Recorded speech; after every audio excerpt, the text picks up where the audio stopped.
Hello students, our topic is friction. Today we are going to learn about methods of reducing and increasing friction. First we'll start with the methods of reducing friction. We already know how friction occurs. Friction occurs due to irregularities of two surfaces in contact.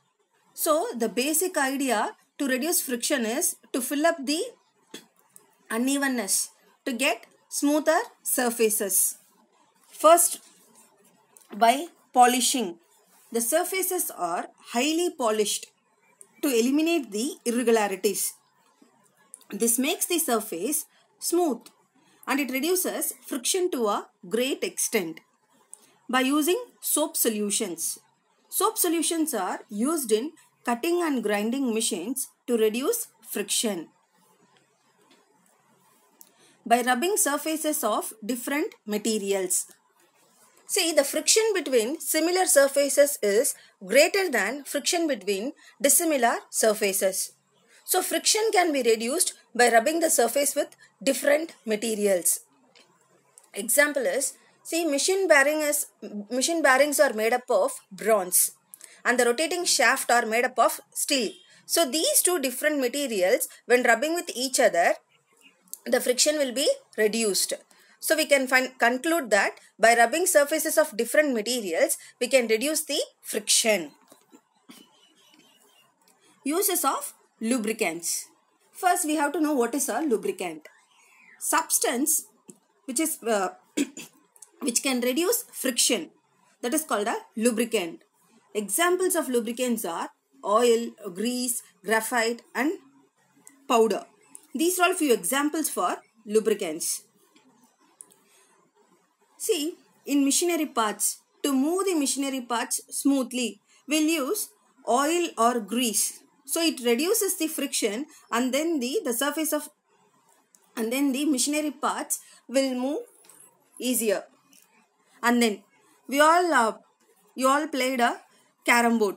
So to reduce the friction between the board, striker and the coins, we'll use some boric powder. So here that boric powder reduces the friction. So boric powder acts as a lubricant. Graphite. See, in some parts of a machine where oil is difficult to apply. So there we are going to use graphite as a lubricant. So graphite also reduces friction by filling up unevenness between the surfaces. Uses of ball bearings. Ball bearings are used in machines to reduce friction. See, these are tiny steel balls often placed between moving parts of the machine.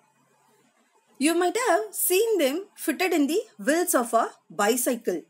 So they reduce the friction and saves a lot of energy. See, use of wheels between surfaces moving each other also reduces friction. We already know rolling friction is very less than the sliding friction between the two surfaces. Due to this reason, many heavy objects such as traveling bags, suitcases are provided with small wheels called as rollers. So, rollers reduce friction and helps in moving heavy objects easily from one place to another. Streamlining. Friction due to air or water is reduced by using streamlined shapes in aeroplanes or ships. What is a streamlined shape? That is narrow in front and broader at the back. All birds have streamlined bodies to ensure minimum friction as they fly through the air. In the same way, ships, boats and fishes have streamlined bodies so that they can move easily in water. Now we are going to see about methods of increasing friction. First, we know that dry surface has more friction than that of wet surface. So the wet surface is slippery. So by drying the wet surface, we can increase the friction.